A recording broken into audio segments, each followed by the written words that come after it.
ఒక్కసారి ఆలోచించండి. మనిషి ఎప్పుడూ భూమిపై సర్వైవల్ కోసం మాత్రమే జీవించాడు. ఆహారం కోసం, నీటి కోసం, సురక్షితమైన స్థలం కోసం. కానీ ఇప్పుడు ఒక పెద్ద ప్రశ్న ముందుంది. మనిషి భూమిని వదిలి స్పేస్ లో కొత్త సివిలైజేషన్ నిర్మించగలడా? ఎర్త్ తర్వాత మన నెక్స్ట్ హోమ్ స్పేస్ అవుతుందా? మన పిల్లలు ఒక రోజు స్పేస్ సిటీస్ లో జీవించే రోజు వస్తుందా?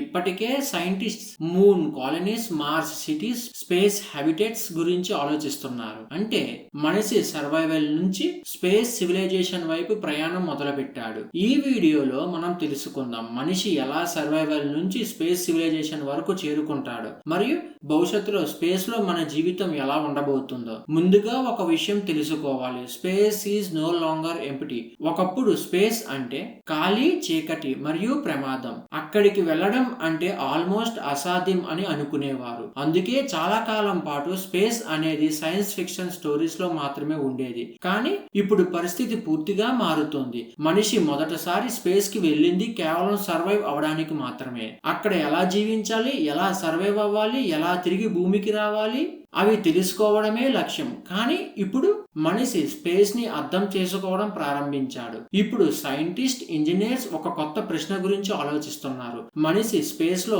కేవలం సర్వైవ్ మాత్రమే కాకుండా అక్కడ జీవించగలడా?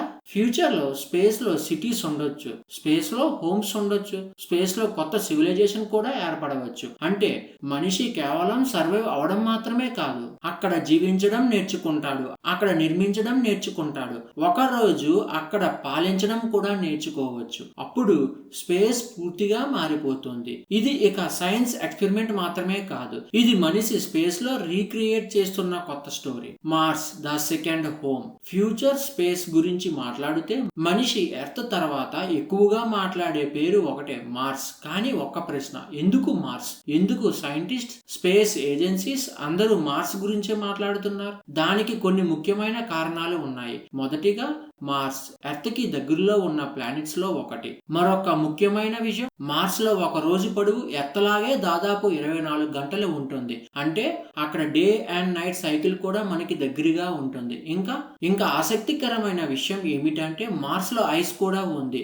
ఆ ఐస్ ని వాటర్ గా మార్చుకోవచ్చు. వాటర్ ఉంటే డ్రింకింగ్ పాసిబుల్, ఆక్సిజన్ క్రియేట్ చేయవచ్చు, ఫార్మింగ్ కూడా చేయవచ్చు. ఇంకా ఒక ఇంట్రెస్టింగ్ ఐడియా ఏమిటంటే సైంటిస్ట్స్ అనుకుంటున్నారు మార్స్ మీద సర్ఫేస్ లో కాకుండా గ్రౌండ్ కింద సిటీస్ నిర్మించడం లేదా హ్యూజ్ డూమ్స్ లో హ్యాబిటేట్స్ తయారు చేయడం. అలా చేస్తే మనుషులు రేడియేషన్ నుంచి కూడా సేఫ్ గా ఉండగలరు. అప్పుడు రెడ్ ప్లానెట్ అయిన మార్స్ నెమ్మదిగా గ్రీన్ గా మారిపోవచ్చు. ఒక రోజు మార్స్ లో పుట్టే పిల్లలు కూడా ఉండవచ్చు. అంటే మార్స్ చిల్డ్రన్. వాళ్ళు ఎర్త్ ని ఎప్పుడూ చూడకుండానే పుట్టే పాసిబిలిటీ ఉంది. అప్పుడు వాళ్ళకి ఎర్త్ అనేది హోమ్ ప్లానెట్ కాదు, దూరంగా కనిపించే ఒక డిస్టెంట్ ప్లానెట్ మాత్రమే. ఇంకా moon bases and space gateways చూసుకుంటే ఫ్యూచర్ లో మూన్ పాత్ర ఏమిటి? మనకు మూన్ అంటే ఇప్పటి వరకు ఆకాశంలో కనిపించే ఒక తెల్లటి గ్రహం మాత్రమే. కానీ ఫ్యూచర్ లో మూన్ పూర్తిగా కొత్త రూపంలో కనిపించవచ్చు. సైంటిస్ట్ అనుకుంటున్నారు మూన్ ఒక స్పేస్ ఎయిర్పోర్ట్ లా మార్చవచ్చు. అంటే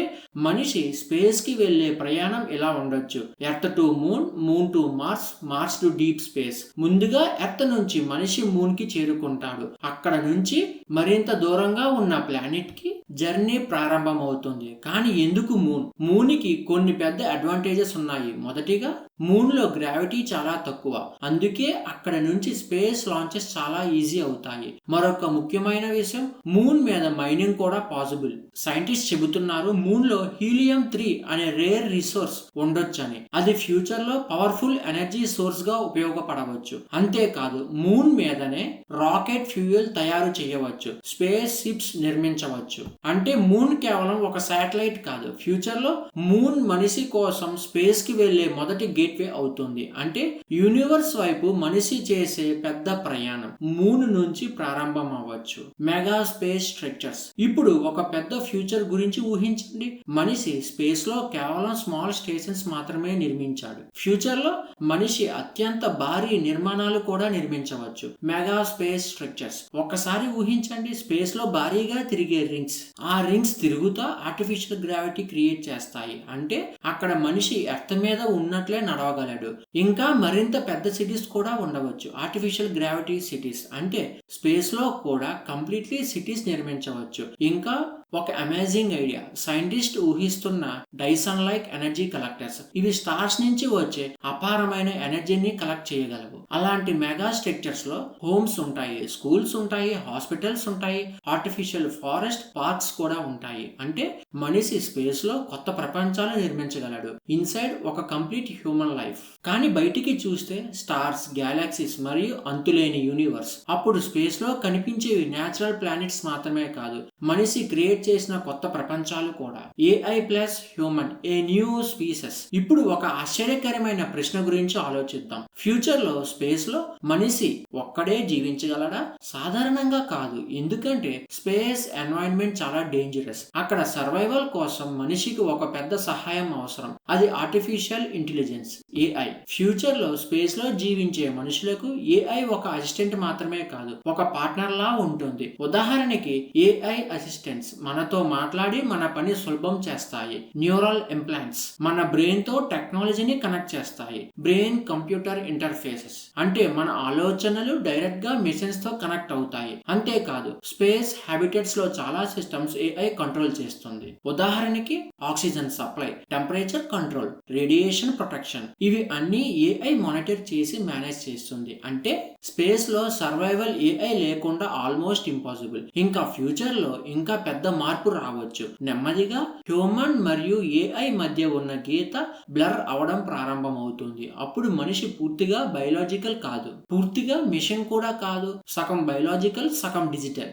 అంటే మనిషి ఎవల్యూషన్ లో ఒక కొత్త స్పీసెస్ కూడా పుట్టొచ్చు, స్పేస్ బార్న్ హ్యూమన్స్. ఇప్పుడు ఒక ఆశ్చర్యకరమైన విషయం గురించి ఆలోచించండి. ఫ్యూచర్ లో స్పేస్ లో మనిషి జీవించడం మాత్రమే కాదు, అక్కడే పుట్టే మనుషులు కూడా ఉండొచ్చు. అంటే స్పేస్ బార్న్ హ్యూమన్స్. అక్కడ ఒక పెద్ద మార్పు మొదలవుతుంది. ఎందుకంటే ఎర్త్లో పుట్టిన మనుషులు ఒకలా ఉంటారు, స్పేస్ లో పుట్టిన మనుషులు పూర్తిగా వేరుగా ఉండొచ్చు. ఎందుకంటే స్పేస్ ఎన్వైరన్మెంట్ ఎర్త్ కంటే చాలా డిఫరెంట్, గ్రావిటీ చాలా తక్కువ.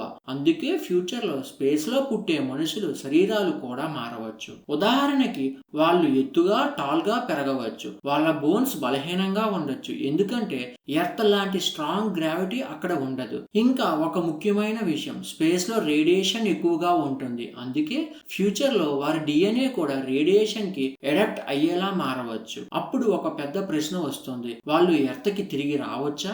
అది చాలా కష్టం కావచ్చు, ఎందుకంటే ఎర్త్ లో గ్రావిటీ చాలా స్ట్రాంగ్. స్పేస్ లో పెరిగిన వాళ్ళకి ఆ గ్రావిటీ తట్టుకోవడం చాలా కష్టం అవుతుంది. అంటే ఎర్త్ వాళ్ళకి ఆల్మోస్ట్ పాయిజన్ లా అనిపించవచ్చు. అప్పుడు హ్యుమానిటీలో ఒక కొత్త మార్పు వస్తుంది. మనిషి జాతి రెండు మార్గాలుగా విడిపోవచ్చు, ఎర్త్ హ్యూమన్స్, స్పేస్ హ్యూమన్స్. అంటే హ్యుమానిటీకి రెండు ఫ్యూచర్స్ ఉండొచ్చు, స్పేస్ కాన్ఫ్లిక్ట్స్ అండ్ పవర్. ఇప్పుడు ఒక కఠినమైన ప్రశ్న గురించి ఆలోచిద్దాం. మనిషి ఎక్కడికి వెళ్ళినా ఒక విషయం మాత్రం అతనితో పాటు వెళ్తుంది, అది కాన్ఫ్లిక్ట్స్. హిస్టరీ చూసినా ఇదే కనిపిస్తుంది. మనిషి కొత్త ప్రాంతాలకు వెళ్ళినప్పుడు అక్కడ పోటీ, అధికార పోరాటం కూడా మొదలవుతుంది, అంటే పాలిటిక్స్. ఇదే విషయం ఫ్యూచర్ లో స్పేస్ లో కూడా జరిగే అవకాశం ఉంది. ఎందుకంటే స్పేస్ లో కూడా చాలా విలువైన రిసోర్సెస్ ఉంటాయి. ఉదాహరణకి ప్లానెట్ రిసోర్సెస్. కొన్ని ప్లానెట్స్ లో రేర్ మినరల్స్ ఉండవచ్చు. ఆర్బిటల్ రూట్స్, స్పేస్ లో శాటిలైట్స్ తిరిగే పాత్స్ కూడా చాలా ఇంపార్టెంట్. ఎనర్జీ కంట్రోల్, ఫ్యూచర్ లో స్పేస్ లో కలెక్ట్ చేసే ఎనర్జీ కూడా చాలా పవర్ఫుల్ రిసోర్స్ అవుతుంది. అందుకే ఫ్యూచర్ లో కాన్ఫ్లిక్ట్స్ భూమిపై మాత్రమే కాకుండా స్పేస్ లో కూడా జరిగే అవకాశం ఉంది. కానీ ఆ వార్స్ మనకు తెలిసిన ట్రెడిషనల్ వార్స్ లా ఉండవు. అవి ఎలా ఉండొచ్చు? ఆర్బిట్ వార్స్, స్పేస్ లో తిరిగే శాటిలైట్స్, స్టేషన్స్ పై పోరాటాలు. శాటిలైట్ వార్స్, కమ్యూనికేషన్ సిస్టమ్ ని డిసేబుల్ చేయడం. Cyber plus AI wars, AI system ని హ్యాక్ చేసి కంట్రోల్ చేయడం. అంటే ఫ్యూచర్ లో స్పేస్ కేవలం ఎక్స్ప్లోరేషన్ ప్లేస్ మాత్రమే కాదు, కొన్ని సందర్భాల్లో స్పేస్ కూడా ఒక బ్యాటిల్ ఫీల్డ్ లా మారవచ్చు. Earth role in the future. ఇప్పుడు ఒక ముఖ్యమైన ప్రశ్న వస్తుంది, ఫ్యూచర్ లో మనిషి స్పేస్ లో సిటీస్ నిర్మిస్తే ఎర్త్ పరిస్థితి ఏమవుతుంది? ఎర్త్ పూర్తిగా మాయమవుతుందా?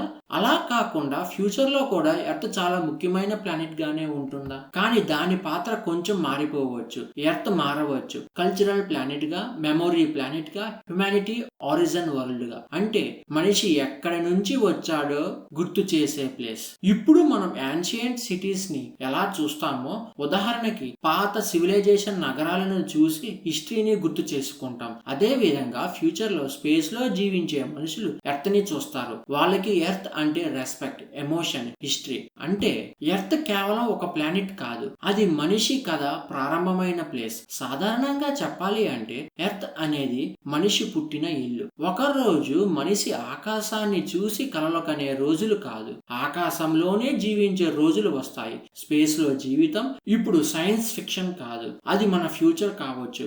మన ఫ్యూచర్ ఎలా ఉండాలో ఇప్పుడే మనం తీసుకున్న నిర్ణయాలపై ఇంకా మన భవిష్యత్తు తరాలు చేతుల్లోనే ఉంటుంది. కానీ ఒక ప్రశ్న మాత్రం మిగిలే ఉంది, మనిషి ఆ ఫ్యూచర్ కి సిద్ధమా? మరి మీరు ఏమనుకుంటున్నారు? మనిషి నిజంగా ఒక రోజు స్పేస్ లో జీవిస్తాడా? మీ ఒపీనియన్ ను కామెంట్ లో షేర్ చేయండి. ఇలాంటి ఫ్యూచరిస్టిక్ వీడియోస్ మీకు నచ్చితే వీడియోకి ఒక లైక్ ఇవ్వండి. ఇప్పుడే సబ్స్క్రైబ్ చేసుకోండి. మళ్ళీ ఒక ఇంట్రెస్టింగ్ వీడియోతో మీ ముందుకు వస్తాను. అంతవరకు take care, good bye, thank you.